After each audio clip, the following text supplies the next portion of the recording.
it's funny how the more you play, the more you want to know about yourselves, but you play different teams, and you're not really sure exactly where you are relative to the conference till you play the conference. So, we were dying to have a score to lead in the game. We got that done. We were dying to win a game. We got that done, and now we kind of want to know how we rate compared to a conference team, and we don't know yet until we play Troy. And they're a good, solid football team in our conference. And I know over the years I've played Troy probably more than any other Group of Five program in America, or even when they were Division II and 1AA. And they have been probably for the entire duration of their time in the Sun Belt, the dominant team in the Sun Belt. They're a good, solid team in the program now. More a credit to the depth of our conference, the quality of our conference, than anything different about Troy. Everybody's just gotten good. That being said, it's more about us and where we are right now. So, coming out of a Jackson State, I still want to sit back and try to appreciate the fact that these young men won a game that they haven't been able to have a winning game since November 23rd of 2019, and let them enjoy that and appreciate that without saying, man, now we got to really get to work, because now we got work to do, and we do have a lot of work to do. But I do want to take the time say, one, I'm proud of the players that stuck with this program and that are here and that have been through a lot. The players that came and joined our program built on a dream or a plan that we had for the future, and both of them coming together to give us a chance to be probably anybody that would have predicted us, even in the best of light or the worst of light, would have said you're going to be about 1-1 coming out of your first two games. And I think with Jackson State, and only time will tell, even with Kentucky and their strength in their conference, only time will tell how good Jackson State is, because we thought they were pretty dadgum good. Real good, and that we played a team very equally matched talent-wise, which says a lot for them, or maybe it just tells it'll be telling down the road. But I'm proud of our players. There's a lot of things in football you want to learn about your team. Most of them are the tangibles come first. How fast your guys are, how strong they are, how physical they can be. But I think we found out early this season about our intangibles. And those are the things sometimes that take the longest to find out. What kind of heart, what kind of desire, how much will they fight? Even in Kentucky, we saw us come out there mentally ready to play, scored first, stayed in the game, scored last quarter. And then this game, played 4 hard quarters, got behind, and found a way to win. When the offense wasn't making tons of yardage early on or most of the game, never gave up and had a very positive fourth quarter with the offense. But still, our kicking game and our defense had to come through with big plays, and they did with field goals and a last quarter interception that really sealed the deal. And so I think what now we have found out that I'm most impressed with and pleased with and comfortable with is the intangibles of this football team. They believe they can win football games. They have respected the direction we want to go and the way we want to do things. And now we've just got to find out a little better in every phase of our offense, defense, and kicking game what we need to do to get better. So again, really pleased with our kicker, Caleb Sutherland. You think about the things we couldn't do, and I didn't mention the third thing. One was not leading in a game. The other was not winning a game. The other was not playing very well in special teams. And I think after 2 games, we've shown that we have worked hard on our special teams.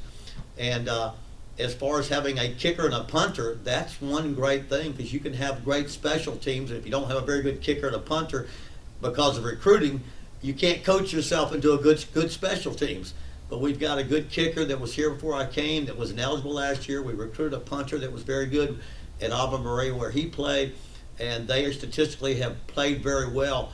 And our kicking game has been very protective of our kicks and coverages, and so that's another phase of the game I'm very pleased with for our football team and the way they play.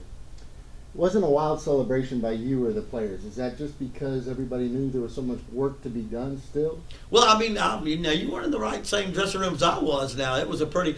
I do know this, that when the game was over, and I felt much relief having done this many, many times and worry often quite much more about the non-wins than the wins. Came off the sidelines just relieved, but the team ran off the sideline exuberant. It was a very, very big win for these players. I don't know if they could have run off that field acting more like they had just won a championship than they did, and in the locker room, making me dance a little bit. I promised him I would if we won. Can we post that video? It wouldn't be very long. It's out on social media right now. It probably is going to get posted at some point, but it wasn't very. Didn't look very good. But I do think the players were very, very excited. I think when it comes to the somberness is of the coach saying, okay, now we have to get to the next phase.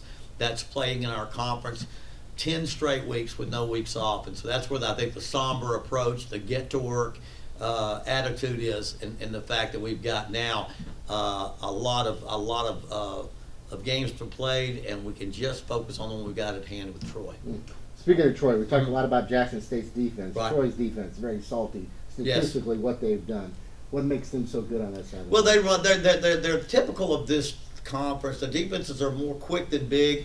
They play with athletes that try to have the speed and athleticism of those in the SEC around us, but without the size. And so you see guys that are undersized, like their All-American linebacker that's an incredible player, but might go 5'9" or 10, 210 pounds, but probably one of the most prolific tacklers in the country and highly ranked and highly rated.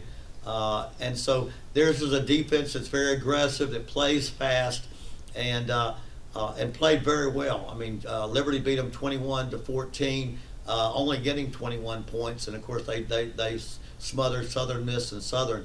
And so I think mostly it's the way we see most of the defenses play in this conference. They play with quickness and great pursuit of the football, rallying around the football with talent and skill, not so much pure height and length and size. Coach Adam Hunsucker from the New Star sent in a couple questions. Mm-hmm. One, will Rhett Rodriguez or Chandler Rogers start at quarterback? You know, again, we won't make that decision. I think Rhett's our number one quarterback. When we want to run our offense, if we can run our offense, he gives us the best opportunity to run our offense. But what we've got to do is find more explosive plays, maybe vary from how we would like to run our offense in order to open it up some. There are certain things we like to do that we have planned to do with our offense that have proven over time to be successful. But with Rhett being much more a manager at the quarterback position than one that's going to outrun people and outthrow people, we find we have to have different ways of creating big plays out of our offense. And so having played a couple of games and now looked at that, we're ready to make some decisions of how we're going to utilize that. But I think as far as the guy that runs our offense, it's Rhett, but Rogers very well could start the game. He could play much of the game. And Kobe also has played some. So I think there's some variations we want to use. We just have to see what it is we can do. When you have an offense that you believe in and you know what it is you want to do, at some point you have to say, okay, what can we do? What can our people do? What physically can we do up front? What physically can we do at the wide receiver positions to challenge people downfield or in a foot race? And then how does this work with the quarterbacks that we have? In the previous game, it was obviously a quarterback that could run that gave us the difference. So his ability to run when they were playing everybody man coverage and turning their backs to the quarterback, that really was the real spark to our offense. And if that's the way we feel we need to start this week, we will do that. But if we feel like we want to have a different way of starting, we'll go back and work the other. So I think we just have various ways of doing it. And as you look back over Coach Rodriguez in his past, and I remember quite well because I was broadcasting a lot of his games during my 10 years at ABC, he often utilized several quarterbacks and their different styles to take advantage of what a defense was doing. Coach Adam also asked, is there an update on Perry Carter's status, and when do you expect him back on the field? Perry has just been a remarkable in his ability to recover. And of course his father in coaching, and what a great family, and we respect so much his desire to play as soon as he can, but also the fact that he needs to mend properly with an Achilles tendon, that problem that he had. But they are predicting that in the month of October he'll be back and ready to play. Now, what does that mean? That he'll be able to practice full go or be able to learn our offense and run our offense? We don't know just yet, but he's been on the sidelines at practice. He's been excited about playing, and I would say just with him, based on where he was when he got injured and where he is now, it's going to be sooner rather than later. I think you may have addressed this in your opening comments, Coach, but he also asked, is Troy the first true in-game evaluation in terms of where your team's at right now? In game? Yeah. Yeah. Well, I don't know. I think if you say is it the first conference game? Yeah. Is it the first conference champion? No. Is it the best conference team? Is it the worst conference team? Are we the team we're going to be in game 12 that we are in game 3? All those things are variable, but if you're going to say here's where we match up against a conference team, by all means, it's a conference team. I just see, and there's so many ways you look at what you're doing here. Where are we from last year? Where are we from our first game? Where are we from 4 years down the road when we have a senior class that's here? And there are so many variables of where we want to be. But I think without a doubt that Adam's thinking the same way I am. We're going to get to see how we play against a conference team.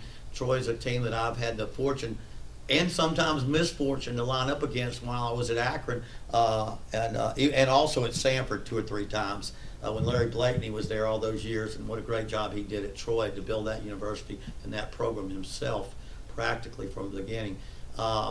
But we'll have an indication, I think, a little bit of where close we are, because Troy hasn't won every game in the conference, but they can play with anybody in the conference, and so we kind of know. They were 5-6 last year, 5-7 the year before. But as you look at teams, they beat teams that are on top and they lose. They're kind of a hot and cold team they've been. But now you've got a head coach, Chip Lindsey, in his 3rd year there with 19 of 22 starters coming back. That's about as good as you can ask. So if we're going to get Troy at their best, I would believe Troy would say of themselves, our 3rd year head coach has 19 of 22 starters back. Quarterback that transferred in from Missouri, I believe, as a starting quarterback. We're going to see pretty much the Troy that Troy has prepared and built over the last 3 years. Coach, you had a large crowd out there Saturday for Jackson State. What would be your message to the fans in terms of getting them back out there on Saturday? Well, we can't make it much more exciting if you pay for a ticket, and I know we don't pay a whole lot for a ticket relative to other Division I games in our state, especially the Power 5 kind. You got every penny's worth in that ticket, and I assure you that, one, we need our fans to come back. One, I think it's incredibly enjoyable. You couldn't pick a better way to spend a Saturday evening in Monroe, Louisiana, doing anything, and how much it helps our pro school and our program. And if anyone thinks our program or winning football is good for the community, then they need to be there, because then you're a reason that we win. Not going to sit back on your hands and wait for something good to happen. We had an incredible crowd. They were a factor in the football game. They were inspiring to our players going into the game on their Warhawk walk. And so what I would just say is it's supposed to be beautiful weather again. I would say even more people need to show up. We have seats that are not filled yet, and until we get that stadium filled, will we have the type of home field advantage that we can have here at ULM.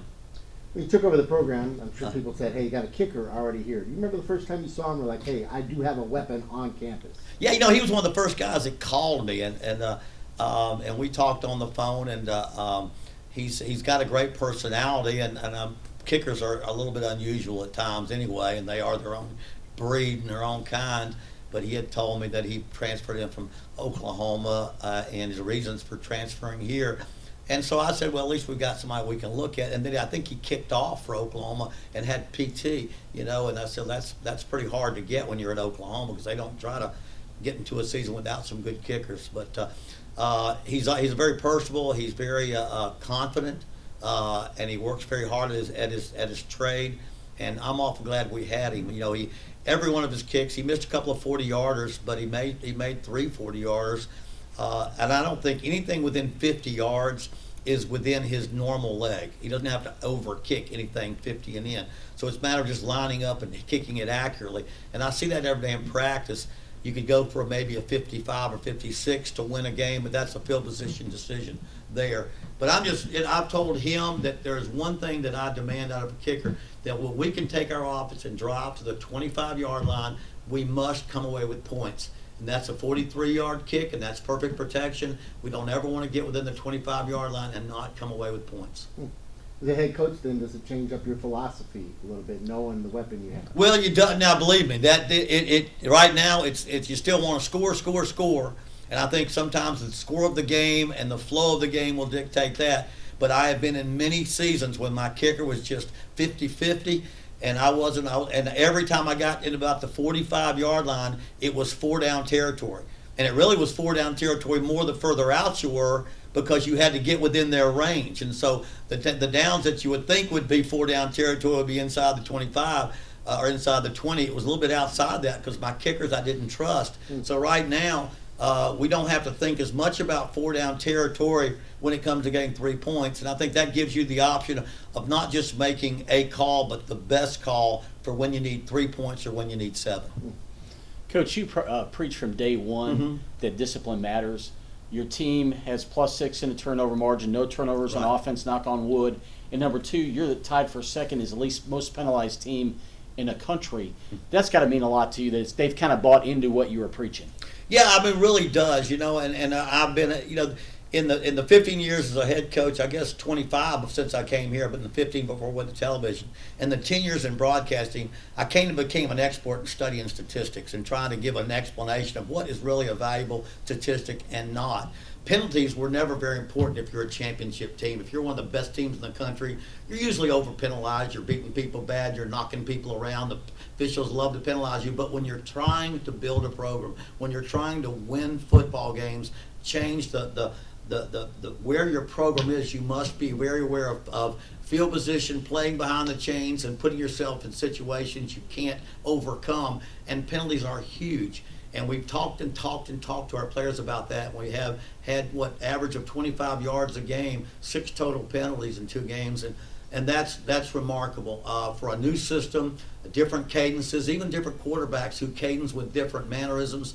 That's been very, very good. A defense is trying to play aggressively, and when you have penalties, sometimes you tolerate that a little bit more with your defensive side of the ball because they can be reckless, whereas your offense needs to be under control and in control of their emotions. But we've been very good on both sides of the ball, especially in sportsmanship, those type of things. Somebody punching first, you punching back, selfishly getting into that kind of episode.